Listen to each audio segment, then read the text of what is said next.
Well, hey everybody, welcome back, and thank you so much for joining us again for our daily Bible reading time. And this is day 269 of our chronological journey through the Bible in a year. And we're going to begin the book of Nehemiah, and cover chapters 1 through 5. So everybody get comfortable, settle in, and let's begin. Chapter 1. The words of Nehemiah, son of Hakaliah. News from Jerusalem. During the month of Kislev, in the 20th year, when I was in the fortress city of Shushan, Hanani, one of my brothers, arrived with men from Judah, and I questioned them about Jerusalem and the Jewish remnant that had survived the exile. They said to me, "The remnant in the province who've survived the exile are in great trouble and disgrace. Jerusalem's wall has been broken down, and its gates have been burned." Nehemiah's prayer. When I heard these words, I sat down and wept. I mourned for a number of days, fasting and praying before the God of the heavens. I said, "Lord, the God of the heavens, the great and awe-inspiring God, who keeps his gracious covenant with those who love him and keep his commands, let your eyes be open and your ears be attentive to hear your servant's prayer that I now pray to you day and night for your servants, the Israelites. I confess the sins we've committed against you. Both I and my father's family have sinned. We have acted corruptly toward you and have not kept the commands, statutes, and ordinances you gave your servant Moses. Please remember what you commanded your servant Moses. If you are unfaithful, I will scatter you among the peoples. But if you return to me and carefully observe my commands, even though your exiles were banished to the farthest horizon, I will gather them from there and bring them to the place where I chose to have my name dwell. They are your servants and your people. You redeemed them by your great power and strong hand. Please, Lord, let your ear be attentive to the prayer of your servant and to that of your servants who delight to revere your name. Give your servant success today and grant him compassion in the presence of this man." At that time, I was the king's cupbearer. Nehemiah sent to Jerusalem. Chapter 2. During the month of Nisan, in the 20th year of King Artaxerxes, when wine was set before him, I took the wine and gave it to the king. I had never been sad in his presence, so the king said to me, "Why do you look so sad when you aren't sick? This is nothing but sadness of heart." I was overwhelmed with fear and replied to the king, "May the king live forever. Why should I not be sad when the city where my ancestors are buried lies in ruins and its gates have been destroyed by fire?" Then the king asked me, "What is your desire?" So I prayed to the God of the heavens and answered the king, "If it pleases the king, and if your servant has found favor with you, send me to Judah and to the city where my ancestors are buried, so that I may rebuild it." The king, with the queen seated beside him, asked me, "How long will your journey take, and when will you return?" So I gave him a definite time, and it pleased the king to send me. I also said to the king, "If it pleases the king, let me have letters written to the governors of the region west of the Euphrates River, so that they will grant me safe passage until I reach Judah. and let me have a letter written to Asaph, keeper of the king's forest, so that he will give me timber to rebuild the gates of the temple's fortress, the city wall, and the home where I will live. The king granted my requests, for the gracious hand of my God was on me. I went to the governors of the region west of the Euphrates, and gave them the king's letters. The king also has sent officers of the infantry and cavalry with me. When Sanballat the Horonite and Tobiah the Ammonite official heard that someone had come to pursue the prosperity of the Israelites, they were greatly displeased. Preparing to rebuild the walls. After I arrived in Jerusalem and had been there 3 days, I got up at night and took a few men with me. I didn't tell anyone what my God had laid on my heart to do for Jerusalem. The only animal that I took was the one I was riding. I went out at night through the valley gate toward the serpent's well and the dung gate, and I inspected the walls of Jerusalem that had been broken down, and its gates that had been destroyed by fire. I went on to the fountain gate and the king's pool, but farther down it became too narrow for my animal to go through. So I went up at night by way of the valley and inspected the wall. Then, heading back, I entered through the valley gate and returned.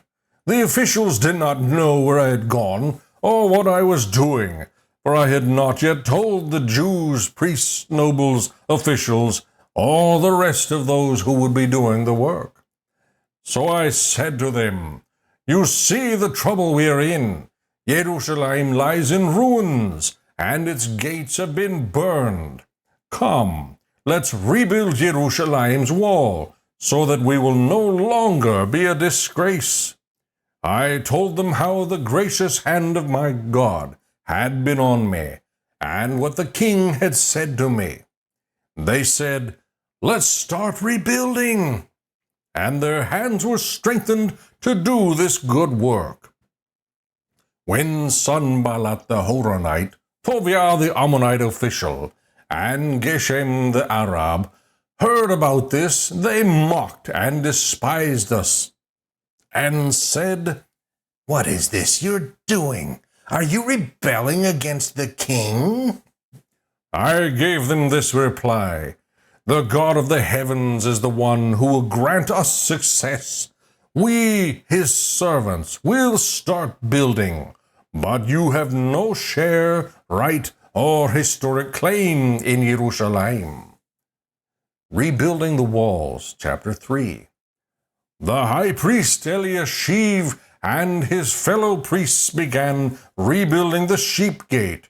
They dedicated it and installed its doors. After building the wall to the Tower of the 100 and the Tower of Hananel, they dedicated it. The men of Jericho built next to Eliashib, and next to them Zakur son of Imri built. Fish gate. The sons of Hassaneah built the fish gate. They built it with beams and installed its doors, bolts, and bars. Next to them, Meremoth son of Uriah, son of Hakos, made repairs. Beside them, Meshulam son of Berechiah, son of Meshezabel, made repairs. Next to them, Zadok son of Baana made repairs. Beside them, the Tekoites made repairs, but their nobles did not lift a finger to help their supervisors. Old Gate, Broad Wall, and Tower of the Ovens. Joiada son of Paseah and Meshulam son of Besodiah repaired the old gate. They built it with beams and installed its doors, bolts, and bars. Next to them, the repairs were done by Melatiah the Gibeonite, Yadon the Meronotite, and the men of Givon and Mitzpah, who were under the authority of the governor of the region west of the Euphrates River. After him, Uzziel, son of Harhaiah, the goldsmith, made repairs, and next to him, Hananiah, son of the perfumer, made repairs. They restored Jerusalem as far as the broad wall. Next to them, Rephaiah, son of Hur, ruler of half the district of Jerusalem, made repairs. After them, Yeriah, son of Harumaph, made repairs across from his house. Next to him, Hattush, the son of Hashabaniah, made repairs. Malchiah, son of Harim, and Hashub, son of Pathath Moab, made repairs to another section, as well as to the Tower of the Ovens. Beside him, Shallum, son of Haluhesh, ruler of half the district of Jerusalem, made repairs, he and his daughters. Valley Gate, Dung Gate, and Fountain Gate. Hanun and the inhabitants of Zanoah, Zanoah, repaired the Valley Gate. They rebuilt it and installed its doors, bolts, and bars, and repaired 500 yards of the wall to the Dung Gate. Malchiah, son of Rechab, ruler of the district of Beth Hacherem, repaired the Dung Gate. He rebuilt it and installed its doors, bolts, and bars. Shallum, son of Kolhose, ruler of the district of Mitzpah, repaired the Fountain Gate. He rebuilt it and roofed it. Then he installed its doors, bolts, and bars. He also made repairs to the wall of the pool of Shelah, near the king's garden, as far as the stairs that descend from the city of David. After him, Nehemiah, son of Aspuk, ruler of half the district of Bethsur, made repairs up to a point opposite the tombs of David, as far as the artificial pool and the house of the warriors. Next to him, the Levites made repairs under Rehum, son of Bani. Beside him, Hashabiah, ruler of half the district of Keilah, made repairs for his district. After him, their fellow Levites made repairs under Binui, son of Henadad, ruler of half the district of Keilah. And next to him, Ezer, son of Yeshua, ruler of Mitzpah, made repairs to another section opposite the ascent to the armory at the angle. The angle, water gate, and tower on Ophel. After him, Baruch, son of Zabbai, diligently repaired another section, from the angle to the door of the house of the high priest Eliashib. Beside him, Merimot, son of Uriah, son of Hakoz, made repairs to another section, from the door of Eliashib's house to the end of his house. And next to him, the priests from the surrounding area made repairs. After them, Benjamin and Hashub made repairs opposite their house. Beside them, Azariah, son of Maaseiah, son of Ananiah, made repairs beside his house. After him, Binui, son of Henadad, made repairs to another section, from the house of Azariah to the angle and the corner. Palal, son of Uzai, made repairs opposite the angle and tower that juts out from the king's upper palace by the courtyard of the guard. Beside him, Pedaiah, son of Parosh, and the temple servants living on Ophel made repairs opposite the water gate toward the east and the tower that juts out. Next to him, the Tekoites made repairs to another section from a point opposite the great tower that juts out, as far as the wall of Ophel. horse gate, inspection gate, and sheep gate. Each of the priests made repairs above the horse gate, each opposite his own house.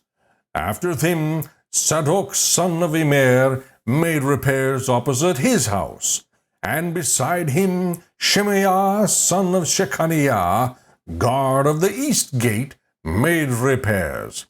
Next to him Hananiah son of Shlemiah and Hanun the sixth son of Salaph made repairs to another section. After them Meshulam son of Berechiah made repairs opposite his room. Next to him Malchiah, one of the goldsmiths, made repairs to the house of the temple servants and the merchants, opposite the inspection gate and as far as the upstairs room on the corner.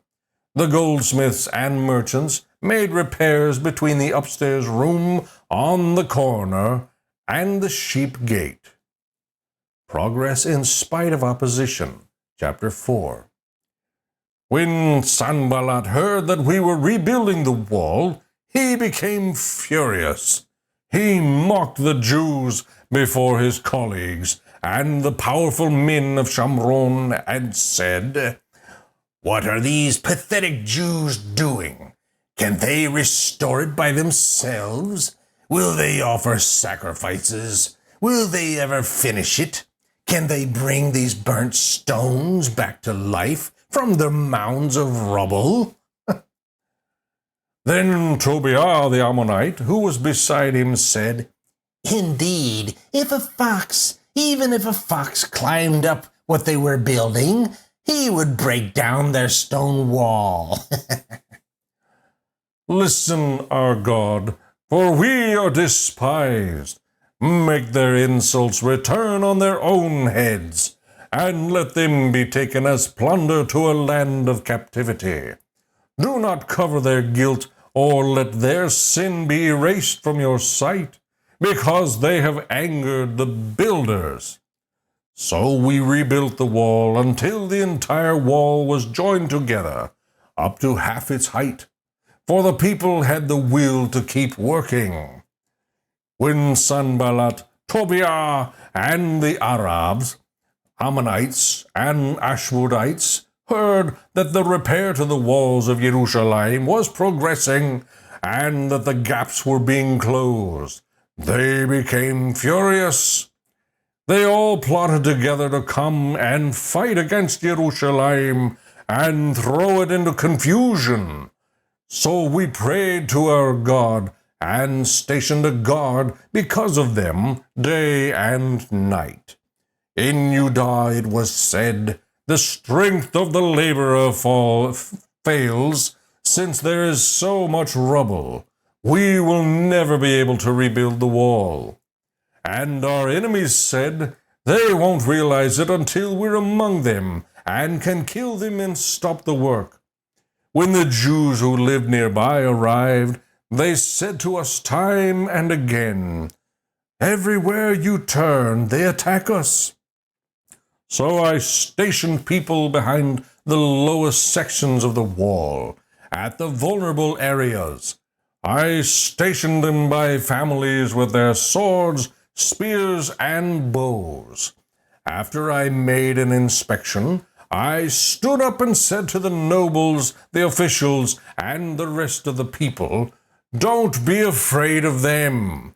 Remember the great and awe-inspiring Lord, and fight for your countrymen, your sons and daughters, your wives and homes." Sword and trowel. When our enemies heard that we knew their scheme and that God had frustrated it, every one of us returned to his own work on the wall. For from that day on, half of my men did the work, while the other half held spears, shields, bows, and armor. The officers supported all the people of Judah who were rebuilding the wall. The laborers who carried the loads worked with one hand and held a weapon with the other. Each of the builders had his sword strapped around his waist, while he was building, and the one who sounded the trumpet was beside me.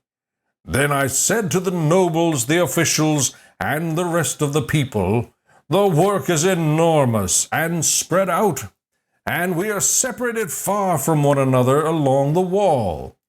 Wherever you hear the sound of the trumpet, rally to us there. Our God will fight for us. So we continued the work, while half of the men were holding spears from daybreak until the stars came out.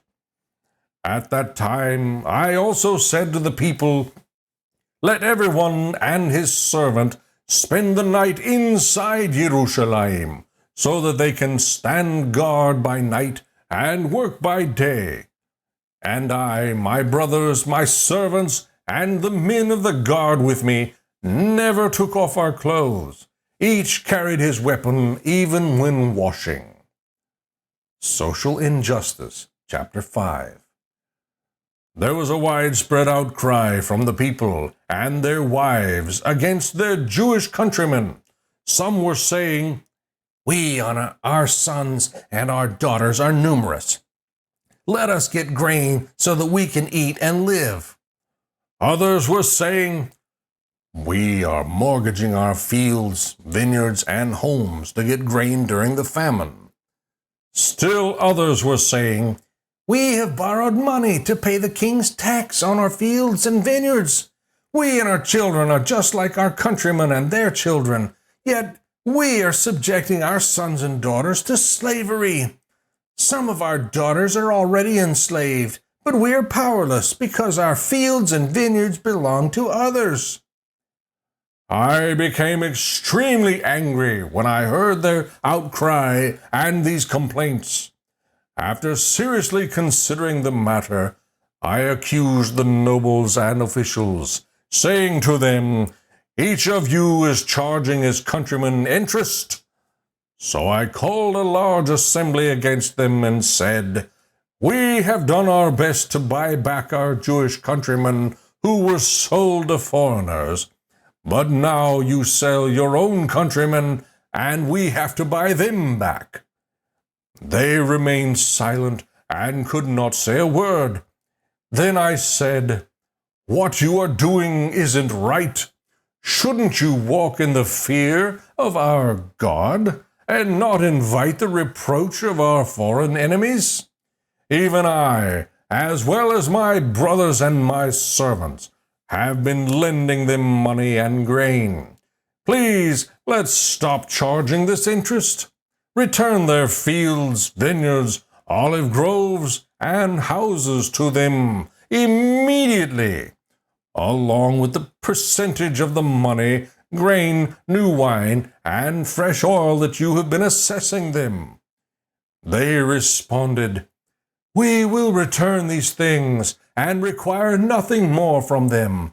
We will do as you say. So I summoned the priests and made everyone take an oath to do this.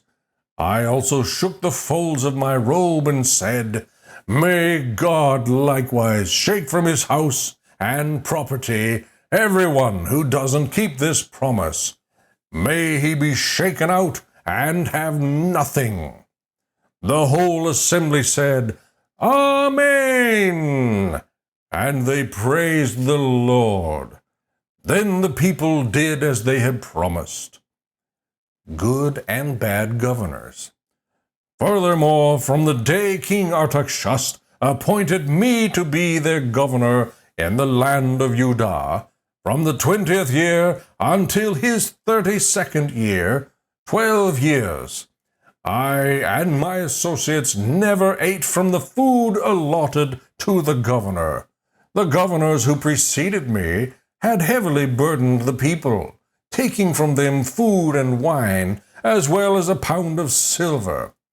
Their subordinates also oppressed the people, but because of the fear of God, I didn't do this. Instead, I devoted myself to the construction of this wall, and all my subordinates were gathered there for the work. We didn't buy any land. There were 150 Jews and officials, as well as guests from the surrounding nations at my table. Each day, 1 ox, 6 choice sheep, and some fowl were prepared for me. An abundance of all kinds of wine was provided every 10 days. But I didn't demand the food allotted to the governor because the burden on the people was so heavy. Remember me favorably, my God, for all that I have done for this people. May the Lord bless the reading and study of His Word.